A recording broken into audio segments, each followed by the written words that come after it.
하나님 말씀은 요한복음 14장 1절에서 14절까지입니다.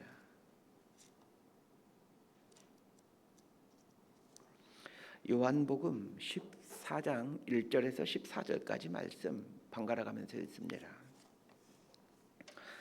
제가 먼저 읽겠습니다. 너희는 마음에 근심하지 말라. 하나님을 믿으니 또 나를 믿으라. 내 아버지 집에 거할 곳이 많도다. 그렇지 않으면 너희에게 일렀으리라.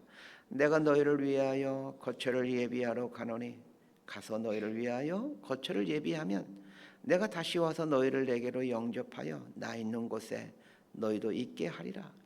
내가 어디로 가든지 그 길을 너희가 아느니라. 도마가 이르되 주여 주께서 어디로 가시는지 우리가 알지 못하거늘 그 길을 어찌 알겠사옵나이까.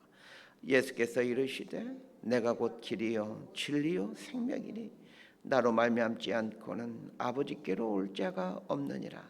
너희가 나를 알았더라면 내 아버지도 알았으리로다. 이제부터는 너희가 그를 알았고 또 보았느니라. 빌립이 이르되 주여 아버지를 우리에게 보여주옵소서. 그리하면 족하겠나이다. 예수께서 이르시되 빌립아 내가 이렇게 오래 너희와 함께 있으되 내가 나를 알지 못하느냐. 나를 본 자는 아버지를 보았거늘 어찌하여 아버지를 보이라 하느냐. 내가 아버지 안에 거하고 아버지는 내 안에 계신 것을 내가 믿지 아니하느냐. 내가 너희에게 이르는 말은 스스로 하는 것이 아니라 아버지께서 내 안에 계셔서 그의 일을 하시는 것이라. 내가 아버지 안에 거하고 아버지께서 내 안에 계심을 믿으라. 그렇지 못하겠거든 행하는 그 일로 말미암아 나를 믿으라. 내가 진실로 너희에게 이르노니 나를 믿는 자는 내가 하는 일을 그도 할 것이요 또한 그보다 큰 일도 하리니 이는 내가 아버지께로 감이라. 14절까지 함께 있습니다. 너희가 내 이름으로 무엇을 구하든지 내가 행하리니 이는 아버지로 하여금 아들로 말미암아 영광을 받으시게 하려 함이라. 내 이름으로 무엇이든지 내게 구하면 내가 행하리라. 아멘. 질병이나 고통을 좋아하는 사람은 없습니다. 저도 질병이나 고통을 좋아하지 않습니다. 몸이 아프면 아프다고 엄살을 피우고 또 고통스러운 일이 생기면 고통스럽다고 울곤 합니다. 그런데 잘 생각해 보면 이 질병에 걸렸을 때 혹은 그 고통 중에 있을 때 천국을 생각하더라는 것입니다. 아무런 어려움이 없는 그야말로 천국 같은 삶을 살고 있을 때는 이상하게도 천국을 생각하지 않습니다. 그러나 몸이 아프고 삶이 고통스러울 때 우리는 자동으로 천국을 생각합니다. 그런 의미에서 질병이나 고통은 인생 최종 목적지를 잃어버리지 아니하도록 하기 위한 하나님의 세심한 배려라는 것을 알게 됩니다. 운전을 해서 서울로 간다고 한번 해보십시다. 운전하는 내내 목적지를 생각하는 사람은 없습니다. 내가 서울 가지 이 생각하면서 서울까지 가는 사람은 없습니다. 그냥 가는 거죠. 딴 생각하며 운전하며 가다가 이제 분기점들이 나올 때 있죠. 고속도로 가다 보면 무슨 그 분기점 빠져나가는 인터체인지 만날 때마다 내가 가야 할 곳이 어디이기 때문에 이쪽으로 빠져야 된다. 이 인터체인지로 빠지면 안 된다. 이런 생각들을 하지 않습니까? 신앙생활도 마찬가지입니다. 신앙생활의 최종 목적지는 천국입니다. 그러나 신앙생활 내내 천국을 생각하며 사는 사람은 아마 한 사람도 없을 겁니다. 질병이나 고통은 우리 인생이 목적지를 어디인지를 생각하게 해주는 인터체인지와 같습니다. 내가 궁극적으로 가고자 하는 곳이 어디인지를 생각하도록 해주는 아주 좋은 스승이 이 삶의 고통, 질병과 같은 것들입니다.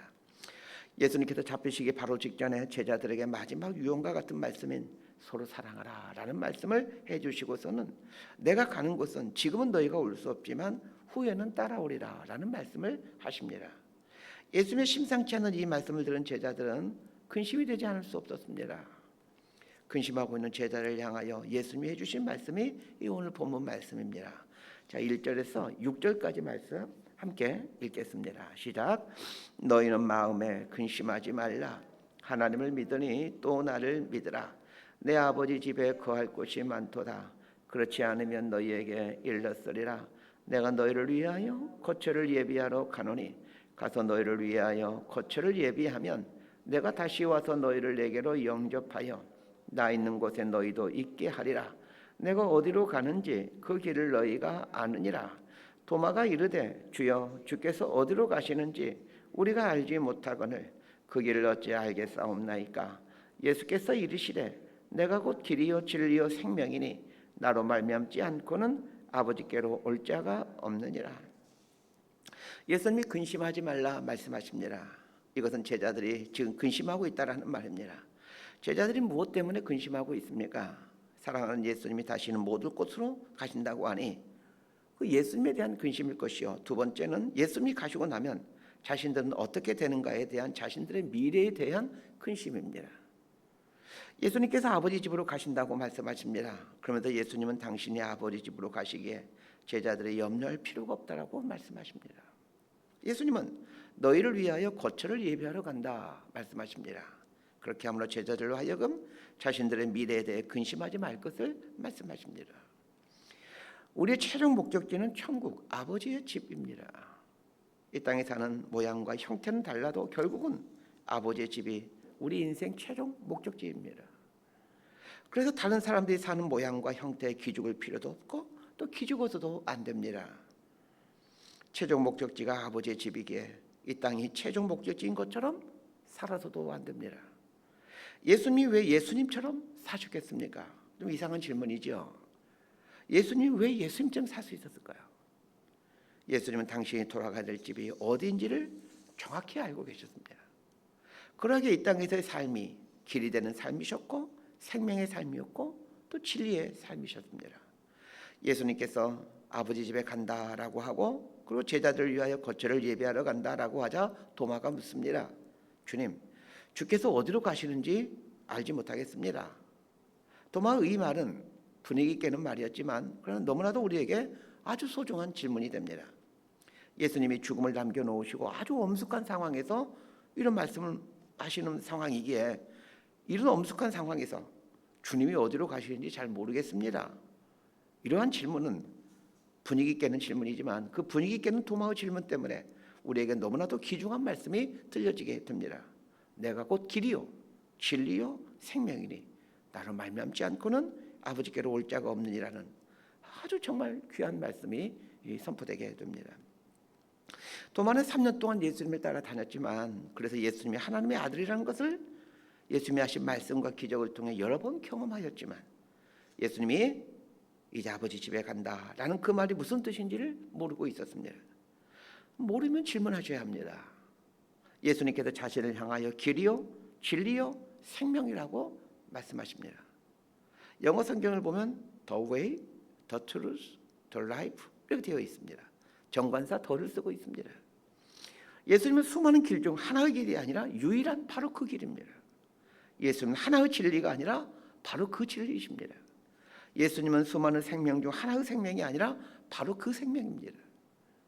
신앙생활의 최종 목적지는 아버지인 하나님께 이르는 것입니다. 아버지가 계시는 하나님의 집에 이르는 것, 신앙생활의 최종 목적입니다. 그런데 하나님께 갈 수 있는 길은 한 가지밖에 없습니다. 예수님을 통해서만 가는 겁니다. 그래서 예수님이 바로 그 길인 겁니다. 예수님을 통하지 않고는 어느 누구도 하나님께로 이를 수가 없습니다. 사도행전 4장 12절에서 베드로는 이렇게 말합니다. 다른 이로서는 구원을 얻을 수 없나니 천하 사람 중에 구원을 받을 만한 다른 이름을 우리에게 주신 일이 없음이라 하였더라. 구원이란 하나님께 이르는 것입니다. 예수 그리스도 외에는 하나님께 이를 길이 없습니다. 그렇게 구원을 받고자 하는 사람은 반드시 예수 그리스도를 믿어야만 합니다. 예수 그리스도를 삶의 길로 삼으셔야만 구원에 이를 수 있습니다. 우리 인생은 길입니다. 그래서 인생길이라고 말을 합니다.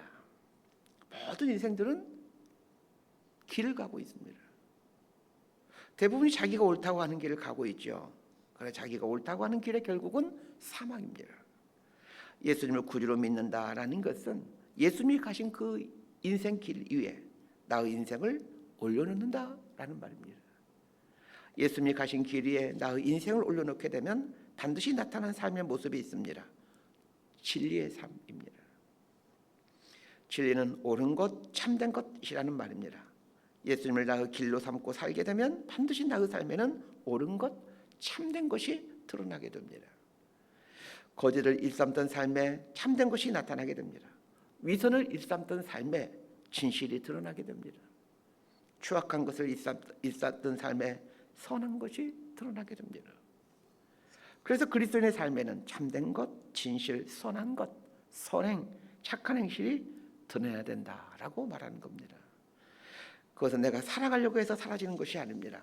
예수님을 길로 삼고 그 길 위에 내 인생을 올려놓게 되면 결과로 나타나는 것입니다. 그래서 진리가 드러나는 삶을 살기 위해 애쓰기보다는 먼저 예수님을 나의 길로 삼고 있느냐를 살피셔야 합니다. 매 순간 예수님을 나의 길로 삼고 있느냐를 살피는 사람만이 자신의 삶에 진리라는 열매가 맺혀지게 됩니다. 예수님을 길 삼고 진리라는 열매를 맺으며 살아갈수록 우리 삶에는 생명이 풍성해집니다. 생명의 능력이 드러나게 되죠. 그러다가 하나님 앞에 도달하게 되었을 때 완전한 생명을 누리게 됩니다. 자, 7절에서 11절까지 말씀 함께 보겠습니다. 시작. 너희가 나를 알았더라면 내 아버지도 알았으리로다. 이제부터는 너희가 그를 알았고 또 보았느니라. 빌립이 이르되 주여 아버지를 우리에게 보여주옵소서. 그리하면 족하겠나이다. 예수께서 이르시되 빌립아 내가 이렇게 오래 너희와 함께 있으되 내가 나를 알지 못하느냐? 나를 본 자는 아버지를 보았거늘 어찌하여 아버지를 보이라 하느냐? 내가 아버지 안에 거하고 아버지는 내 안에 계신 것을 내가 믿지 아니하느냐? 내가 너희에게 이르는 말은 스스로 하는 것이 아니라 아버지께서 내 안에 계셔서 그의 일을 하시는 것이라. 내가 아버지 안에 거하고 아버지께서 내 안에 계심을 믿으라. 그렇지 못하겠거든 행하는 그 일로 말미암아 나를 믿으라. 예수님은 제자들에게 너희들이 나를 알고 있기 때문에 아버지를 알고 있다라는 말씀을 하십니다. 예수님은 당신과 하나님을 동일시 여기고 있습니다. 우리는 하나님을 볼 수 없습니다. 그래서 하나님은 사람들이 볼 수 있도록 사람이 되어서 이 땅에 오셨습니다. 그분이 예수님이십니다. 하나님이 어떤 분인지는 예수님의 모습을 통해 알아가게 됩니다. 예수님은 말구에서 태어나셨습니다. 이것은 하나님이 얼마나 겸손하신 분이신지를 보여주는 겁니다. 우리는 예수님이 말구에서 태어난 걸 보면서 하나님이 겸손하신 분이시다라는 것을 알아가게 됩니다. 예수님이 십자가에 달려 돌아가시면서도 자신을 저주하는 사람들을 용서해달라고 기도하셨습니다. 우리는 이걸 통하여 하나님이 얼마나 용서에 풍성하신 분이라는 것을 알아가게 됩니다. 빌립이 하나님을 보여달라고 요구합니다. 그래서 예수님은 나를 본 자는 아버지를 보았느니라고 말씀하십니다. 위에서 말씀드린 것처럼 예수님이 말구 위에서 탄생하신 것을 보았다면 하나님이 얼마나 겸손하신 분이신지를 알게 되었을 겁니다. 예수님이 제자들과 3년 동안 동고동락하면서 많은 걸 보여주셨습니다. 예수님이 행하신 많은 것들을 통해 하나님이 어떤 분인지를 알게 됩니다. 하나님을 보여달라는 빌립의 요구에 예수님은 믿음을 말씀하십니다. 10절에도 보면 내가 믿지 아니하느냐라고 나와 있고 11절에도 보면 내 안에 계심을 믿으라라고 말하고 있고 11절 하반절에도 나를 믿으라라고 말하고 있습니다. 사람들은 보아야 믿는다라고 믿을 수 있다라고 말을 합니다. 그 말이 전혀 틀린 말은 아닙니다. 전부는 아니더라도 일부는 봐야 믿을 수 있는 것 아니겠습니까? 저희 집에 금송아지가 있습니다라고 하면 사람들이 믿지를 않습니다. 최소한 송아지 꼴이라도 보여줘야 믿지 않겠습니까? 그래서 예수님이 이 땅에 오신 것입니다. 예수님은 크신 하나님이 어떠한 분인지 보여주는 꼴이와도 같습니다. 사람이 많은 걸 볼 수 있다고 생각하지만 사람의 눈은 참으로 제한적입니다. 사람은 너무나 작은 건 볼 수가 없습니다. 반대로 너무 큰 것도 볼 수가 없습니다. 적당한 크기만 볼 수 있습니다. 그런데 적당한 크기의 것이라고 또 다 볼 수 있는 것도 아닙니다. 겉은 볼 수 있어도 안은 볼 수가 없습니다. 제 몸 안에는 수많은 기관들이 있습니다. 그러나 제 몸속에 있는 기관들을 볼 수 있는 사람은 아무도 없습니다. 제 몸 안에 있는 간이 보여지십니까? 폐가 보여지십니까? 보이는 것이라고는 겉에 있는 이 피부뿐입니다. 속에 있는 것만 못 보는 것이 아닙니다. 뒤에 있는 것도 보지 못합니다. 작은 것도 보지 못하고 큰 것도 보지 못하고 적당한 것만 볼 수 있는데 그 적당한 것도 안에 있는 것은 못 보고 겉에 있는 것만 보고, 그 중에서도 뒤에 있는 것은 보지 못하고 앞에 있는 것만 볼 뿐입니다.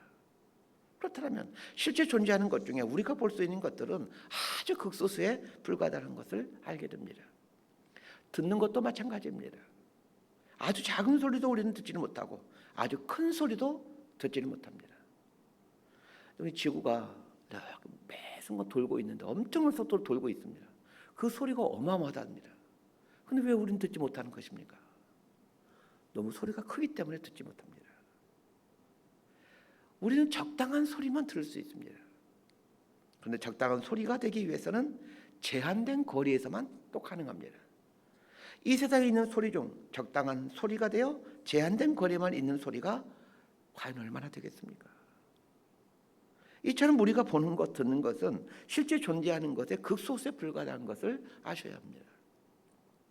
그러면 나머지는 어떻게 아는 것일까요? 믿음으로 아는 것입니다. 내 피부 속에 각종 기관이 있다는 것을 믿음으로 아는 것입니다.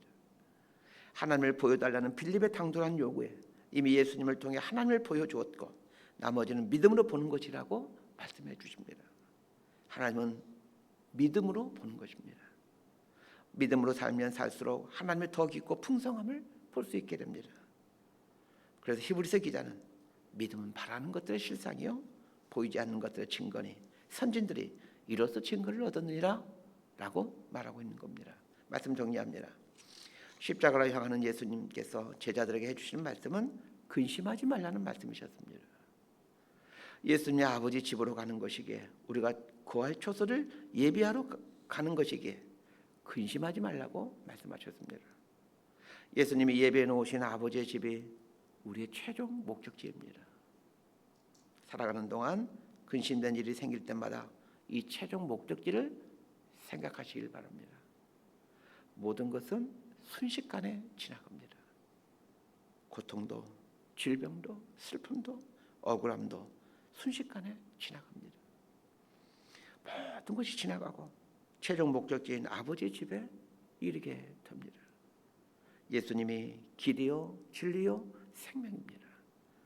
우리를 아버지 집으로 인도하는 유일한 길이 예수님이십니다. 예수님을 길로 삼고 살아가는 인생은 진리의 삶을 살 수밖에 없습니다. 또한 생명의 능력이 나타날 수밖에 없습니다. 예수님을 길로 삼고 진리가 드러나는 생명의 능력이 풍성해지는 복된 삶을 살아가는 저와 여러분의 삶이 되기를 진심으로 소망하고 축복합니다. 기도하겠습니다.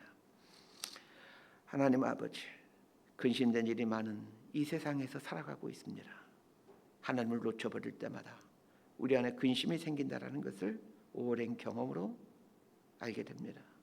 불안이 우리 마음 문을 매 순간 놓고 할지라도 믿음이 반응함으로 근심하지 않고 우리의 최종 목적지인 아버지 집을 향하여 순례해가는 믿음의 순례가 되어 살게 하여 주옵소서. 기르신 예수님을 주님으로 모시며 예수님 안에 거하셨던 하나님을 믿음으로 볼 수 있도록 도와주시고 그래 하나님을 보고 만지며 살기에 진리의 삶을 살며 생명의 능력을 경험하며 살아가는 은총을 주옵소서. 예수님 이름으로 기도드리옵나이다. 아멘.